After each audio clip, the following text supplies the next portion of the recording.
The words landed without warning, sharp and final, like a door slammed shut. "We're going to move you into a care facility." It was New Year's Eve, and my daughter-in-law said it casually, as if she were announcing a change in dinner plans. She didn't even look at me when she spoke. Instead, she focused on the champagne flute in her hand, watching the bubbles rise as music drifted through the house behind her. "You're just not useful anymore." I stood frozen in the doorway of the small bedroom I'd occupied for 12 years, gripping the handle of an old suitcase. I was 75 years old, but the shaking in my hands had nothing to do with age. It was shock, pure, humming disbelief. Behind her stood my son, my only child, the boy I had raised on my own after his father died. He said nothing. That silence hurt more than her words. He finally muttered something about it being for the best, about activities and people my age and how nice the place would be. He stared at the marble floor I'd helped pay for, unable to meet my eyes. I nodded, not because I agreed, but because I had learned that nodding kept the peace. Once this house had felt like home. I had cooked meals here, folded laundry, watched my grandsons when they were small enough to want me around. Over time, those moments faded. Meals became separate, conversations stopped including me. I became background noise, useful only until I wasn't. Now I was officially in the way. The house buzzed with party preparations. Caterers moved through the kitchen. Flowers were arranged in rooms I was no longer welcome to sit in. Someone handed me a sandwich on a paper plate and suggested I eat upstairs so things don't get messy. So I packed. Not everything, just what mattered. Clothes, toiletries, a quilt my mother made, old photographs, a small wooden box filled with letters, memories, and my wedding ring. The rest could stay. None of it felt like mine anyway. I wrote a note with shaking hands. I tried to be calm. I failed. "I won't be a burden anymore. Please don't look for me." I slipped out while fireworks were being tested in the backyard. No one noticed. They hadn't noticed me for a long time. The bus station was nearly empty. Harsh lights, cold plastic chairs, one ticket left heading north to a town I barely remembered. I sat there clutching my suitcase, staring at the clock. And then the tears came, loud, uncontrollable, the kind that come when you finally understand you've been erased from the life you built. I thought I was completely alone. I was wrong. I didn't know it yet, but within minutes, a stranger would sit beside me, and everything I believed about my worth, my past, and my future was about to change forever. Before we continue, take a moment to subscribe to the channel. Stories like this remind us that kindness has a way of coming back when we least expect it, and you won't want to miss what happens next. I was still crying when I felt someone kneel in front of me. "Ma'am, are you okay?" I looked up through blurred vision and saw a young woman, maybe in her early 30s. She wore scrubs beneath a winter coat, her dark hair pulled back in a messy ponytail. Her eyes weren't rushed or uncomfortable the way most people's were when faced with grief. They were steady, present. "I'm fine," I said automatically. It was the lie I'd perfected over years. She didn't accept it. "You don't look fine," she said gently. "Do you want me to call someone for you?" The word someone cracked something open in me. "I don't have anyone," I replied, and this time I didn't try to hide the truth. She hesitated for only a second before sitting beside me. "I'm Debbie," she said. "I'm a good listener, and my bus doesn't leave for a while." Something about the way she said it, like time was something she could give freely, made my defenses crumble. I told her everything. About my son, about his wife, about the nursing home, about the party downstairs where I wasn't invited, about the guest room that had become a waiting room for my own disappearance. I told her about the house my parents left me, the one no one knew about, the last thing that was truly mine. She didn't interrupt. She didn't offer quick fixes or hollow comfort. She just listened, her hand resting over mine like an anchor. When I finished, she exhaled slowly and reached for her phone. "I need to make a call," she said. "Is that okay?" I nodded, too exhausted to question it. She stepped a few feet away, speaking quietly but urgently. I caught fragments. "I found her. Yes, I'm sure. The bus station. Dad, you need to come." When she returned, her expression had changed. There was certainty in her eyes now. Purpose. "Help is coming," she said. "Just stay with me." I frowned. "I don't understand." "You will," she replied softly. She studied my face for a long moment, then asked a question that stunned me. "Mrs. Baker, did you ever teach kindergarten?" My breath caught. "Yes," I said slowly. "For decades. Why?" "Do you remember a little boy named Dale?" The name stirred something distant. A classroom, small desks, scuffed shoes, dark, serious eyes. Before I could answer, she smiled, wide and emotional. "He's my father, and he's been looking for you for 45 years. The bus station tilted, noise faded, time folded in on itself. I wasn't running away anymore. I had just been found. But why had this man searched for me for nearly half a century, and what did I do unknowingly that changed his entire life? Before I could respond, my hands began to tremble again, not from fear this time, but from something far heavier. "Your father?" I whispered. "You're saying Dale Martinez?" Debbie nodded, her eyes glossy. "Yes, he talks about you like your family." The name unlocked a memory I hadn't visited in decades. A small boy with oversized eyes and a quiet voice. Shoes that were always a size too small. A lunch pail that was never quite full. He tried so hard, harder than any child should have to. His parents worked endlessly, juggling jobs, pride, and survival in a new country. "I remember him," I said softly. "He loved books. He never complained." Debbie smiled. "He became a lawyer, one of the best in the state, immigration law. He helps families like his own." My throat tightened. I hadn't done anything remarkable. I'd bought shoes, a coat, some school supplies, things no child should have to go without. I'd told them they were donations so his parents wouldn't feel ashamed. I'd never expected anything in return. "Dale named a foundation after you," Debbie said quietly. "The Baker Fund. Shoes, coats, backpacks, every year." I pressed a hand to my mouth. All those years I'd felt invisible, forgotten, discarded, yet a small act of kindness had been echoing through generations without me ever knowing.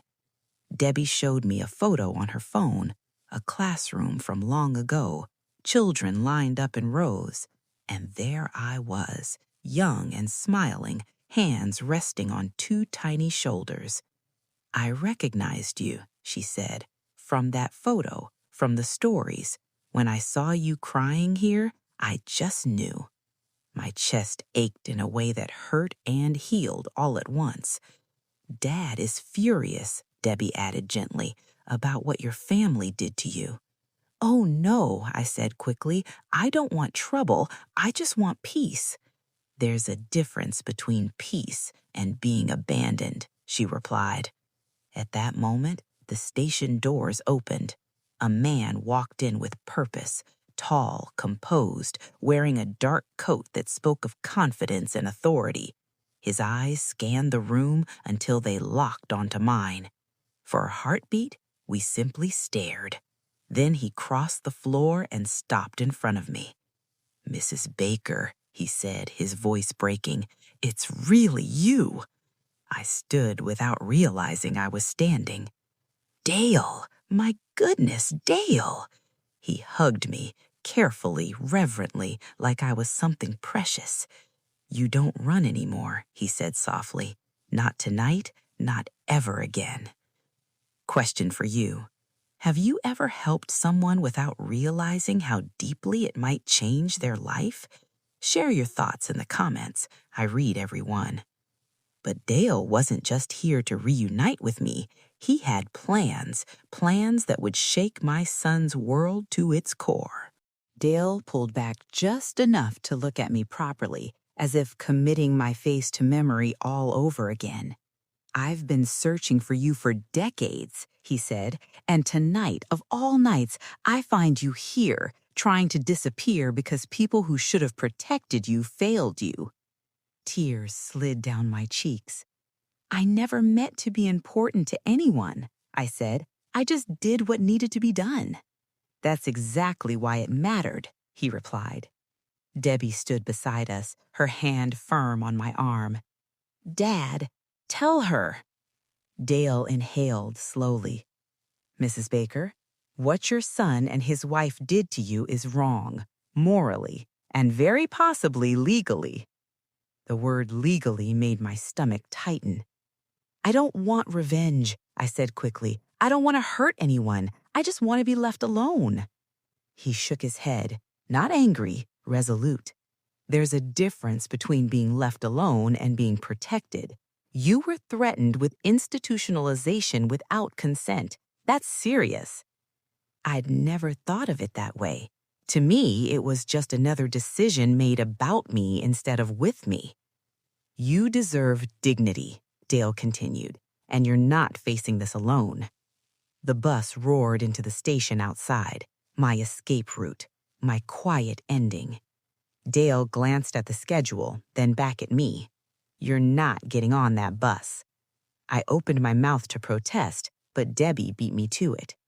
"You're coming home with us, just for tonight. My mom already made up the guest room." "I don't want to impose," I whispered.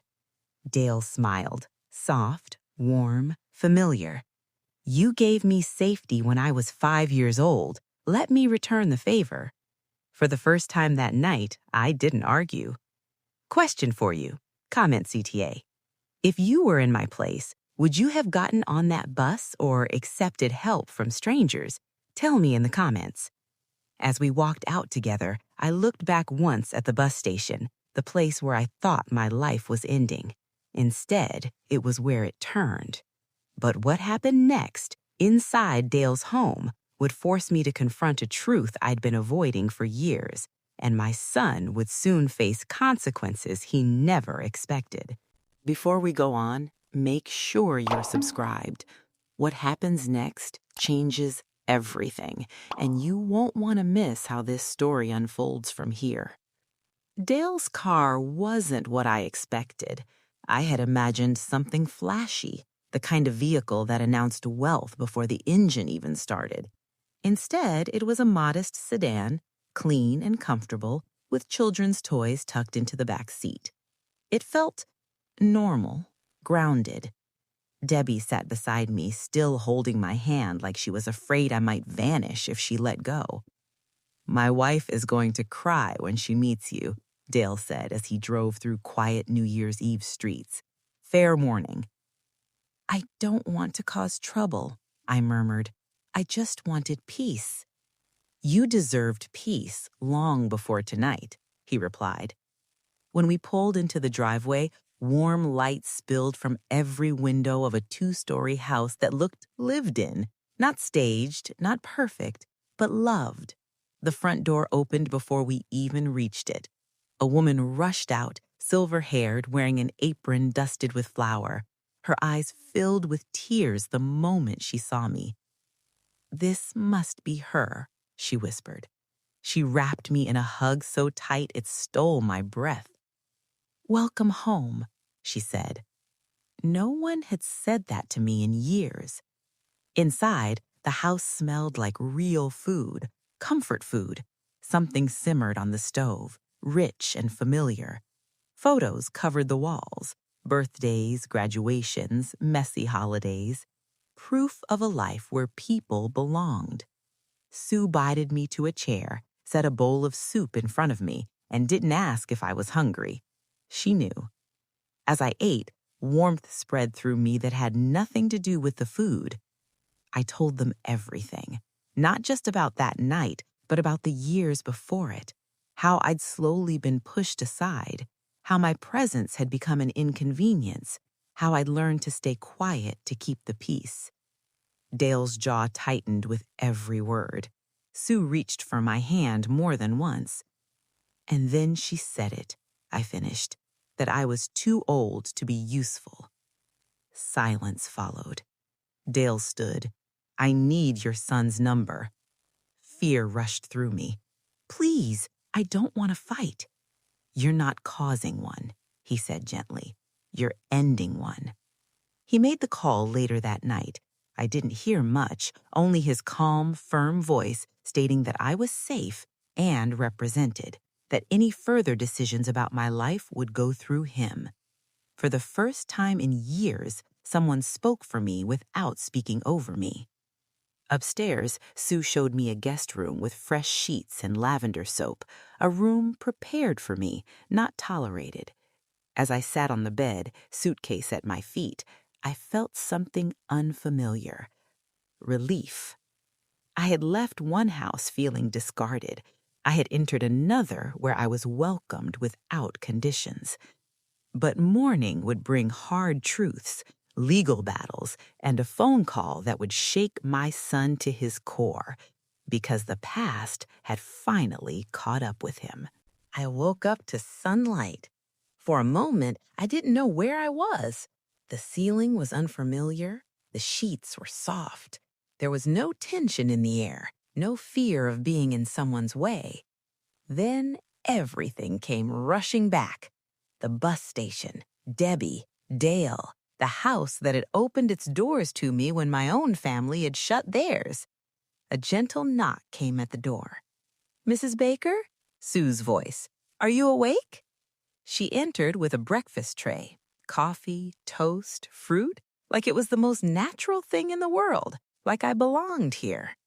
It's New Year's Day, she said. No rushing, no expectations. Downstairs, I could hear children laughing, Debbie's kids, a sound I hadn't realized I missed so much. My phone sat on the nightstand, powered off. I turned it on with a shaky thumb. Missed calls, texts, voicemails, most from my son. The first were confused, then worried, then panicked. One message from my daughter-in-law stood out. You're embarrassing Mason. I didn't respond. Downstairs, Dale sat at the kitchen table, already working, papers spread out, coffee growing cold, a man on a mission. He called back, Dale said when he saw me, early this morning. My chest tightened. What did he say? That he's afraid, Dale replied calmly. Not for you, for himself. He explained my rights, things I'd never known I still had, that I couldn't be placed in a facility without consent or a court order, that my finances should never have been controlled without agreement, that what happened to me had a name. Elder abuse. The word hurt, but it also clarified everything. What do you want to do? Dale asked. This is your decision. I thought about the woman crying at the bus station, about the years I'd made myself smaller to avoid conflict. I want to be safe, I said, and I don't want to run ever again. Dale nodded. Then we act. He drafted a letter, formal, precise, protective. It demanded transparency, accountability, boundaries. When my son called again, Dale answered. The conversation was tense, defensive, full of excuses. At one point, I spoke. I didn't leave to punish you, I said. I left because I felt disposable. The silence on the other end said everything. After the call ended, I sat back, shaking. Sue placed a hand on my shoulder. You were brave. I didn't feel brave, but I felt different. For the first time in years, my life was being shaped by my choices, not someone else's convenience. Outside, the children laughed again. Inside, something long broken had finally started to mend. But this was only the beginning. because the truth hidden in my finances and my son's decisions was about to surface, and nothing would ever be the same again. By Monday morning, I found myself sitting in a downtown office I never imagined I'd step into. Glass walls, polished floors, and my name written neatly on a folder in front of me. Dale's Law Firm. Everyone treated me with an unexpected kind of respect. Not pity, not obligation, respect. It felt strange, almost uncomfortable, after years of being talked over. "Mrs. Baker," Dale said gently, sliding a legal pad toward me, "I need to ask you some difficult questions." I nodded. He asked about the money from my parents' house. How much, where it went, who handled the paperwork. I answered honestly, even when it made my chest ache. Yes, I gave the money willingly. No, my name wasn't added to the house. Yes, my Social Security went into a joint account. No, I didn't really control it. Dale's pen moved quickly. "This doesn't mean your son is evil," he said, "but it does mean lines were crossed." When the financial records arrived, the truth was impossible to ignore. My money had helped buy a house I didn't own. It paid for vacations I wasn't invited on, furniture for rooms I was discouraged from entering, tuition, upgrades, comforts, while I ate alone upstairs with crackers. Seeing it on paper hurt more than any argument ever had. Dale drafted another letter, clear, firm, unapologetic. My son called within hours, angry at first, then defensive, then quiet. "You think I stole from you?" he asked. "I think you forgot I was a person," I replied. That was the moment something shifted. The law forced accountability, but it couldn't force remorse. That part would have to come from him. I left the office that day with a new bank account in my own name. Access, control, choice. Simple things I hadn't realized I'd lost. That afternoon, we drove north to see my parents' old house. It wasn't perfect, peeling paint, weeds, time-worn corners, but it was solid. "It has good bones," the contractor said, "just needs care." I stood on the porch, memories flooding back, childhood summers, quiet mornings, safety. "This could be yours again," Dale said. For the first time, I believed him. I wasn't being rescued, I was being restored. But restoring the house was only part of the story, because the biggest reconstruction still needed to happen inside my son, and I didn't know if he was capable of it yet. The renovation began faster than I expected. Within days, the quiet little house I'd inherited started to buzz with life. Workers came and went, old windows were replaced, fresh paint covered years of neglect. The sound of hammers and saws echoed through rooms that had once held my childhood laughter. I visited often, standing in the doorway with a cup of coffee, watching the transformation. "This isn't just a renovation," Dale told me one afternoon. "It's a reset." He was right. While the house changed, so did I. Back at Dale and Sue's home, I slowly settled into a rhythm that felt almost foreign. No one rushed me. No one monitored what I ate or how much I spent. No one made comments about my clothes or my age. Sue asked my opinion on dinner plans. Debbie asked if I wanted to help her kids with reading. Small things, but each one reminded me I still mattered. The children clung to me like I'd always been there. Grandma Baker, they called me, without asking. I let them. Meanwhile, my son stayed silent. Days passed, then weeks. Through Dale, I learned he'd complied with the financial demands. The money I'd contributed, plus interest, was returned to an account in my name alone. No apology attached, just a transaction. I told myself I wasn't surprised. One evening, as we sat around the dinner table, Sue asked softly, "Do you miss him?" I stared at my hands. "I miss the son I thought I had." She nodded. "Sometimes people have to lose everything before they see clearly." I didn't know if that would be true for him, but I was learning something important. My healing didn't depend on his understanding. The day the renovation finished, I stood in the doorway of my restored home. Sunlight poured through clean windows, the floors shone, the air smelled new. Mine, not borrowed, not conditional. That night, alone for the first time in years, but not lonely, I slept deeply. For the first time, I wasn't waiting for permission to exist. But just when I thought the past was behind me, a knock on my door would force me to face the one conversation I wasn't sure I was ready for. It was a quiet afternoon when the doorbell rang. I wasn't expecting anyone. Life in the house had settled into a gentle routine. Morning tea by the window, afternoons at the library reading to children, evenings in the garden pulling stubborn weeds from the soil. I opened the door and felt the air leave my lungs. My son stood on the porch. He looked smaller somehow, thinner.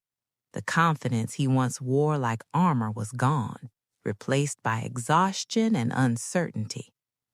"Hi, Mom," he said quietly. For a moment, neither of us moved.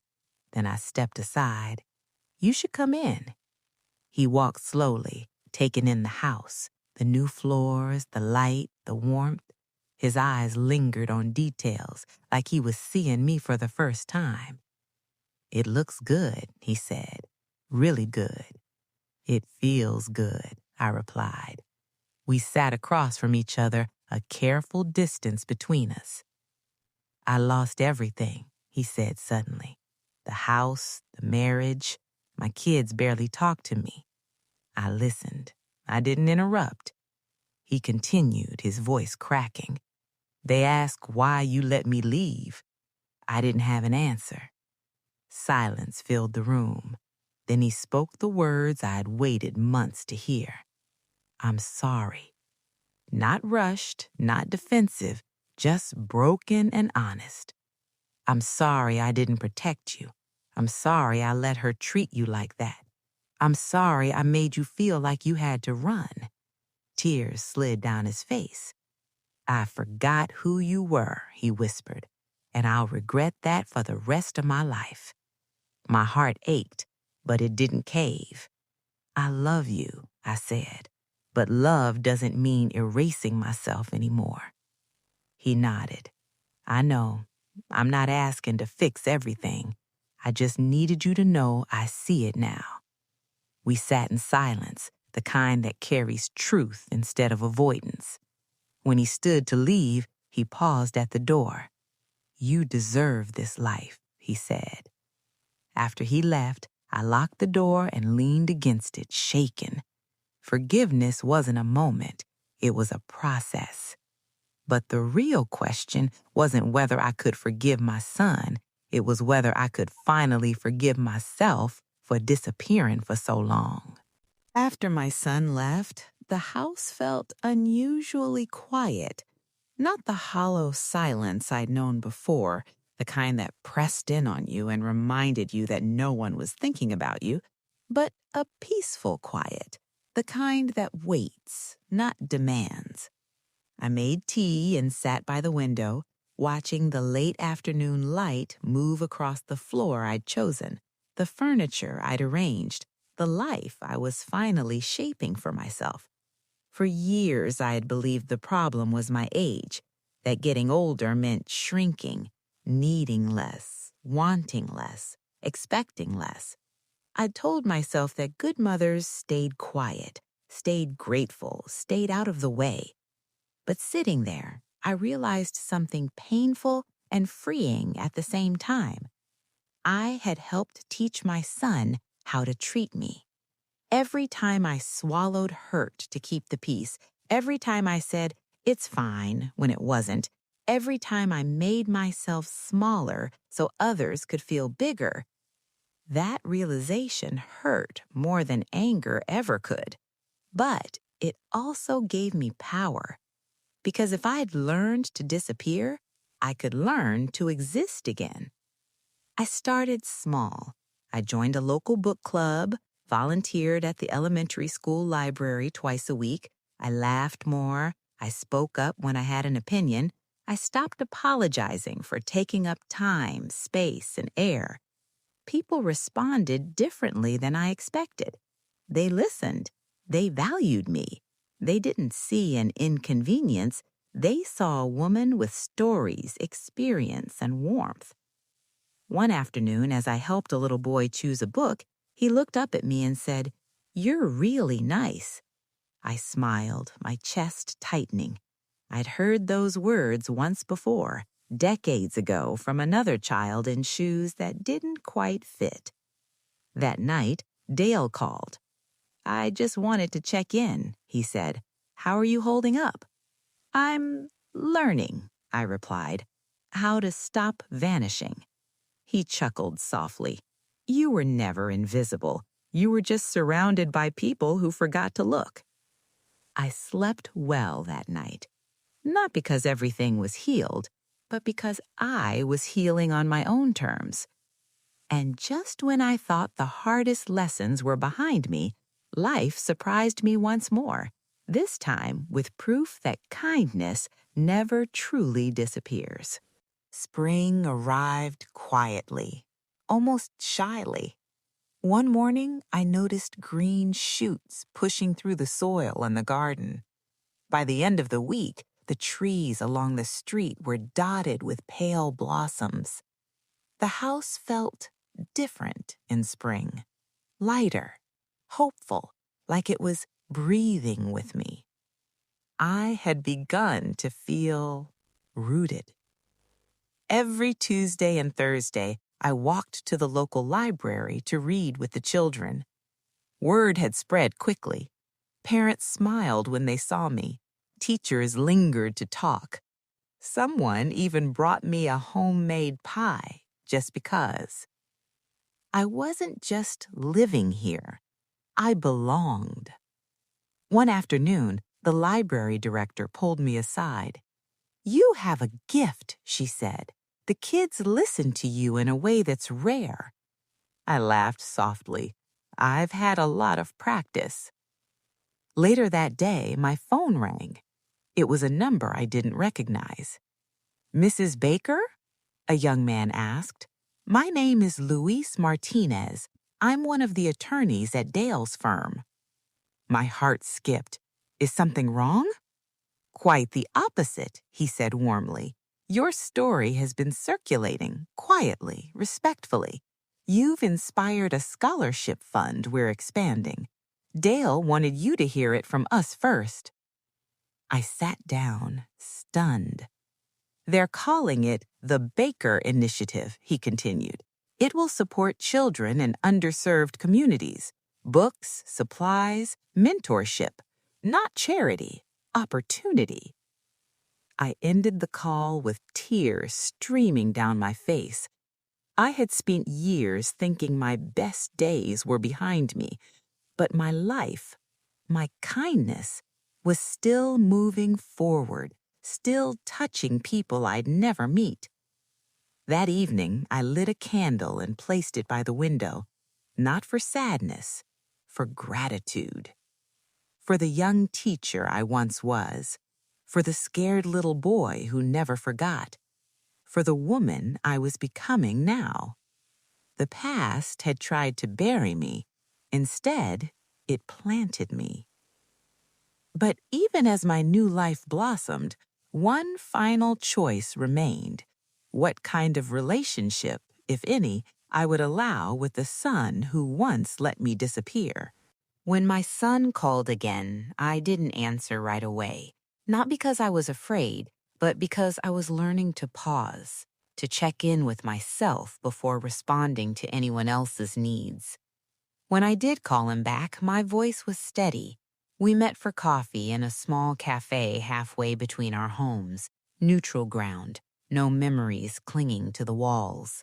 He looked better, healthier, still fragile. "I'm in therapy," he said after we sat down. I needed to understand how I became someone who could abandon his own mother. I nodded. I appreciated the honesty, even if it came late. "I don't expect forgiveness," he continued. "I just want to earn the right to be in your life again, if that's possible." I wrapped my hands around my cup, feeling its warmth. "Here's what I can offer," I said carefully. "Honesty, respect, time, but I won't give up my independence again, ever." He swallowed and nodded. "That's fair." We talked, not about the past, but about who we were now, about his children, about my volunteering, about the quiet lives we were building separately. When we stood to leave, he hesitated. "Thank you for not shutting the door completely," he said. "I didn't build boundaries to punish you. I built them to protect myself." That night, I walked through my house, touching the walls, the banister, the door frames. Solid, steady, mine. I wasn't closing myself off. I was choosing myself. And in choosing myself, I discovered something unexpected: joy, arriving from a direction I never saw coming. Life didn't suddenly become perfect, but it became full. Summer arrived with long evenings and open windows. I hosted my first dinner in years. Nothing fancy, just soup, bread, and laughter. Sue came. Debbie brought the kids. Even Dale stayed longer than planned, telling stories that made everyone groan and laugh at the same time. I watched them around my table and felt something settle inside me. Contentment. One afternoon, the library director stopped me after story hour. "We've been offered a small grant," she said, "and I thought of you. Would you consider leading a weekly reading program? Your name carries weight now." I almost laughed. My name, carrying weight. The program grew quickly. Children arrived early, parents lingered, stories turned into conversations, conversations turned into trust. One evening, as I walked home under a sky streaked with orange and pink, I realized something remarkable. I wasn't surviving anymore. I was living. My son and I spoke occasionally, carefully, honestly. Some wounds healed slowly, but they were healing.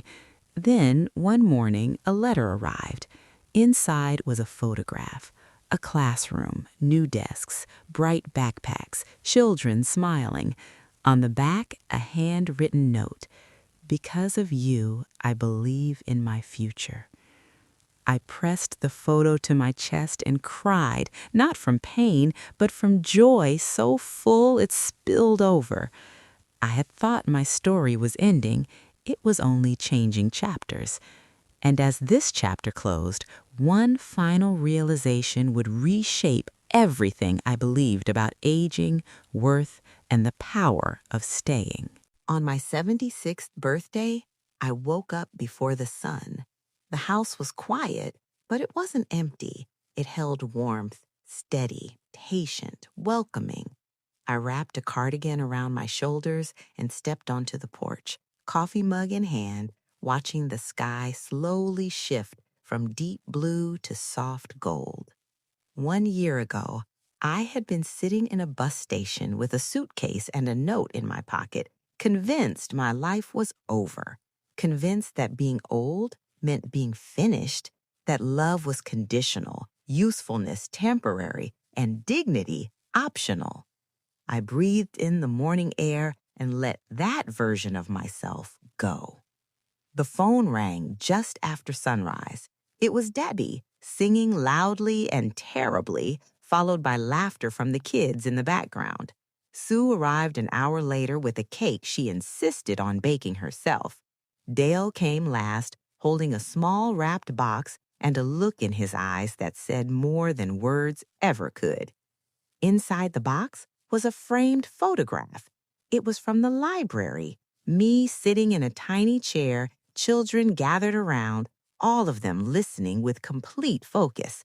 At the bottom, engraved in simple lettering, were the words, "Because you stayed." I pressed a hand to my chest, overwhelmed. That afternoon, my son came by briefly, respectfully. He didn't assume, he didn't linger. He hugged me, careful and genuine, and said, "Happy birthday, Mom. I'm proud of you." Not "thank you," not "I need you," but "I see you." When everyone left, I sat alone again, but not lonely. I walked through my home slowly, touching the walls, the bookshelves, the windows. Everything told a story of return, of reclamation. I realized then that aging hadn't taken anything from me. Fear had. And once I let fear go, there was room for joy, purpose, and connection to return, stronger than ever. I wasn't saved by coincidence. I wasn't rescued by luck. I was restored by kindness, given, remembered, and returned.